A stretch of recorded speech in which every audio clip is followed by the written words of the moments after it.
والذين معه أشداء على الكفار رحماء بينهم 606 عیسوی تھا جب دوسری جانب بنو امیہ کے ایک انتہائی جہاں دیدہ ذہین اور سردار ابو سفیان کے ہاں ایک بیٹا پیدا ہوتا ہے، خوبصورت، سرخ و سفید، موٹی موٹی آنکھیں اور سر قدرے بڑا۔ اس خوبصورت روشن آنکھوں والے بچے کا نام معاویہ رکھا گیا، جی ہاں، جو حضرت امیر معاویہ رضی اللہ تعالیٰ عنہ کے نام سے اسلامی تاریخ کا ایک درخشندہ ستارہ ہے۔ حضرت امیر معاویہ passed away in the month of Rajab.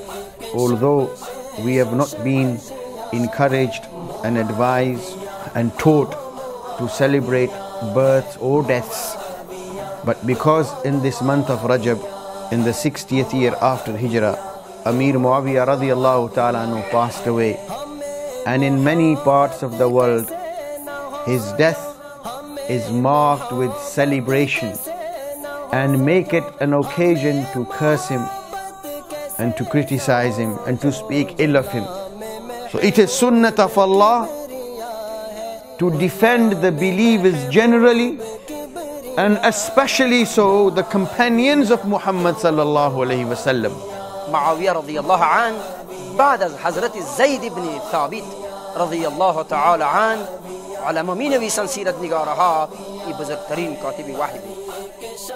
معاوية ابن أبي سفيان ابن حرب ابن أمية ابن عبد شمس ابن عبد مناف يلتقي مع النبي صلى الله عليه وسلم في عبد مناف، وهو ابن عم النبي صلوات ربي وسلامه عليه. اور حضرت امیر معاویہ کون ہے؟ وہ خود ایک صحابی رسول ہے، جلیل القدر صحابی رسول ہے۔ معاویہ رضی اللہ تعالیٰ عنہ کی ایک ہمشیرہ ام حبیبہ رضی اللہ تعالیٰ عنہ حضور کے ازواج مطہرات میں سے ہیں، تو حضور کے گویا کے برادر نسبت ہی ہوئے۔ جو چند لوگ جو وحی کے لکھنے پر جو کاتبین وحی جو حضور نے مقرر کیے تھے، ان میں سے ایک حضرت معاویہ بھی ہے۔ قال ابن تيمية وسيرة معاوية من خير سير الولاة.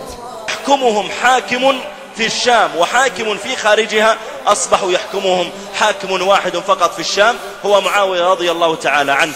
فرمایا حضرت عبداللہ بن مبارک رحمۃ اللہ علیہ نے فرمایا کہ وہ کیا کہہ رہے ہو؟ حضرت معاویہ رضی اللہ تعالیٰ تو بڑی دور کی بات ہے، وہ گھوڑا جس پر حضرت امیر معاویہ رضی اللہ تعالیٰ سوار ہو کر جہاد کرتے تھے، اور گھوڑے کی ٹاپوں سے جو مٹی اڑتی تھی اور گھوڑے کے نتنوں میں جا کر جمتی تھی، عمر بن عبدالعزیز اس مٹی کا مقابلہ نہیں کر سکتا۔ ومنها احاديث مشهورة منها من يريد الله به خيرا يفقهه في الدين.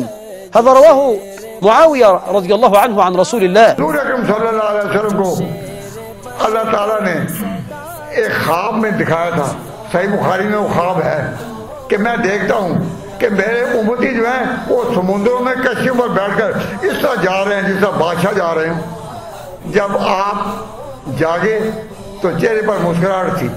وہ عملی طور پر بحری بیڑے کی کمان کس نے کی؟ حضرت امیر معاویہ نے۔ اہل ایمان کو پیارے علی معاویہ، اہل ایمان کو پیارے علی معاویہ، آسمان کے ستارے علی معاویہ۔